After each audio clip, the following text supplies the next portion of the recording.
Hi, welcome back to the Cumbrian Homestead. It's April the 7th. We've had a frost last night, maybe -2, something like that. I'm just going to turn you around slowly. So we're over on the micro orchard, and yesterday mate gave me a lift for this greenhouse. So I put another one of these. They're actually advertisement banners from the local coronation hall, but they make good ground cover. So I just put it down really to just kill off the grass so this greenhouse doesn't get overgrown. I'll just spray those little bits there just to keep it under control. So I made a decision that definitely I'm going to move this up to home, and that'll be a project for this next coming winter. I'm going to take our plum tree out and build a brick base and put that in. I just think it's going to make life so much easier. So this morning I've come to pot up some blackcurrant cuttings, took last year. Here's all the stuff, pots. That's multi-purpose compost with vermiculite and a little bit of growmore in. So there's 5 there and another 4 there, so there's about 9. And I've just noticed this it's a Blackthorn. I don't know if you can make that out, but I can see some tiny buds coming out, so it's definitely alive. So I'm really chuffed about that. So that's going to be planted into the food hedge, which again I've did a little bit of work on that yesterday. I made this hazel frame. That's for the sweet peas. We had some pretty strong winds yesterday, so the fact that it's still standing fills me with optimism. Put in another 3 of these yew trees, little yew seedlings. So this first sort of 12-foot section is going to be like a yew hedge, so that should give me a lot of it should act as a good windbreaker here, because we do get some pretty bad winds ripping through here from time to time. So hopefully they'll get off to a good start anyway. Let's get on with the blackcurrants. Okay, starting with these, let's see what we've got in terms of a root system.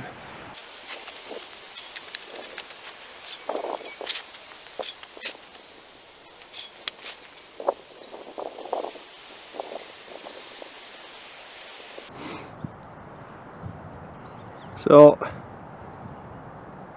there's definitely some nice fine little roots on there. You can even see some just coming out. Can you see that? It's coming out there. So there should be plenty of enough root system on there to get that established.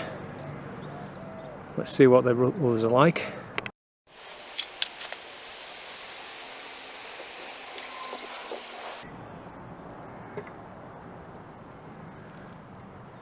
Again, looks to be lots of nice fine roots.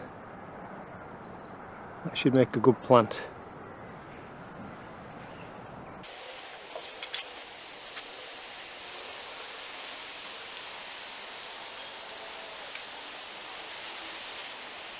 This one's actually sent a long root out this way. See all the fine roots on there, and that's rooted well down the bottom. And then we'll just have a look at this last one.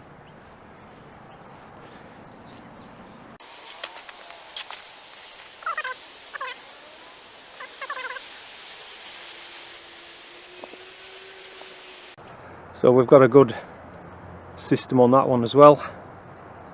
So we'll get these potted up.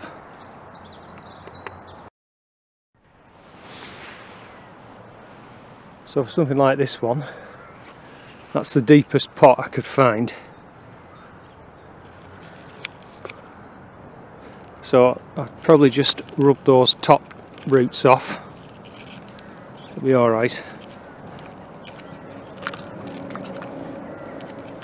So now everything will be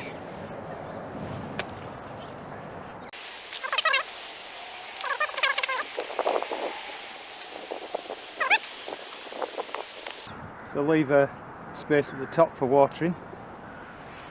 I'm going to cut it about there, and this one back to about 2 buds. About here.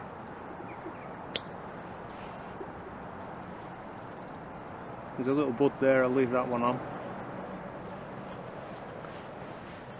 And then afterwards I'll water it in and just put them somewhere shady out of direct sunlight. So I'll get the others done. Okay, there we are. So that's 4 of them potted up. Okay, so it's a similar story. You can see got some very nice root systems there. Lots of nice fine fibrous roots. So I'll get those potted up.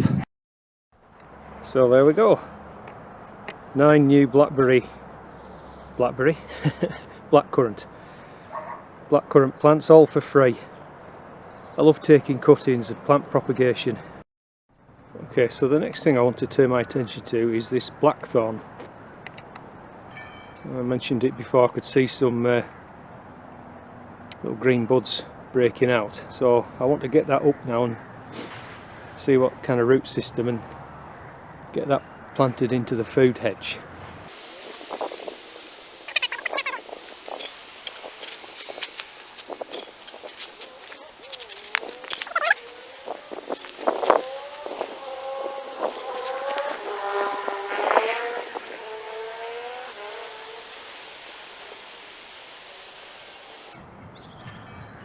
It doesn't look very promising, to be honest with you.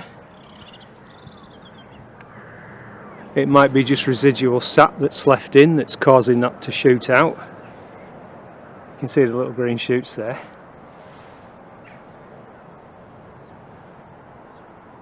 Anyway, I think I'll just take a chance on it and I'll pot it up and see what happens to it. Okay, there it is. Like I say, there are some green buds, so again I'll water it in, put it in the same place as the blackcurrants, and I'll do an update on this, see whether it survives. So in this area is where I'm planting cobnuts. That's the mother tree.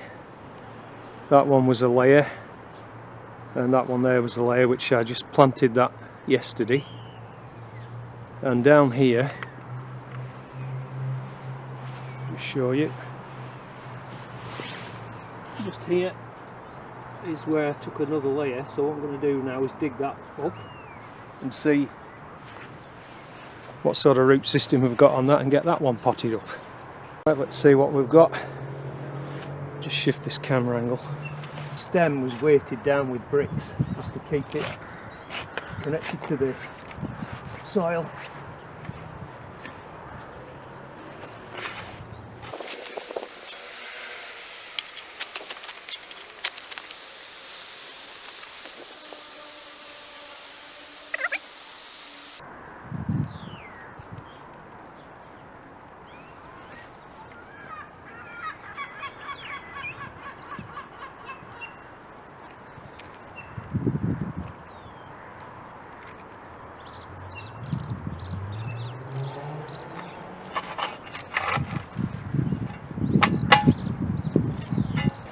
So the stem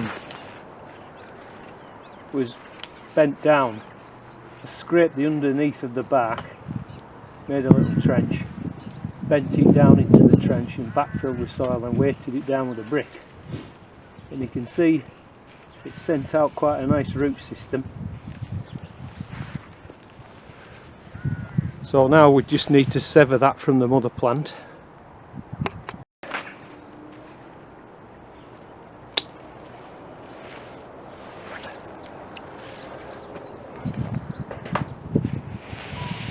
So you can see it's got plenty of roots on there. The top growth doesn't look much at the moment, but that's irrelevant really. It's the root system. As long as there's some top growth to photosynthesize, you know, that'll be plenty. So I'll get that potted up. Another free plant. Yay! so there it is. It doesn't look much at the moment, but I'm absolutely 100% certain that'll grow away nicely, and then we'll give it a full season in the pot and then see if we can find a home for it. So this is the little corner where I'm keeping them. You see, it doesn't get full sun really, it's quite shady, so that's quite a handy spot. Here's the damson suckers which I dug up a little while ago. Just zoom in there, can you see there? Coming into leaf now. So again, we'll give them a full season in the pots, and then they can join the buddy over in the food hedge. The one next to it here, that's a tayberry, so I've got to find a home for that yet as well. Just to finish off the video then with a quick update on the seedlings. I brought them down into the greenhouse because, if you can see, they are a bit trouble at the light up at home. It isn't particularly, it's not how can I say, universal. It's not strong enough, I suppose, so they do get a little bit straggly, but on the other hand the temperature does help. Anyway, they should be fine here now. So I've thinned out the seedlings down to 1 per cell. For these are the Savoy cabbage and purple sprouting broccoli. These are the spinach, and there's like 2 to a cell, and then the kale, again mostly thinned down to 1, so I'll pull that one out. And these are multi-sown, obviously. I do find that in here they do dry out pretty quick, so I've got to sort of come down every night and water them, but that's fine. So I guess, you know, certainly the beetroot and the chard and the spinach, hopefully they can go out perhaps another couple of weeks. I'll put those under fleece. I've moved some strawberries in, just a few, just to extend the season. That worked well for me last year. I sowed some more dill, so that's grown really well. And these are the munch too. So again, probably when they get to about 4 inches high, I'll move them outside just for a few days, harden them off, and then they can go in. Yeah, so we're getting there slowly. So what's on these beds is wood ash. We tried to get rid of, well, Ken tried to get rid of that massive pile of stuff up over there. And anyway, it's too valuable a resource to waste, so I've scattered it all on the beds. Just put some fleece over them. But they're looking good. That's variety red sun. Right guys, we'll leave it there. I've got to harvest some more broccoli this morning. So thanks very much for watching. Please hit the like button if you've liked the video. Don't forget to comment and consider subscribing. I'll see you in the next one. Bye for now.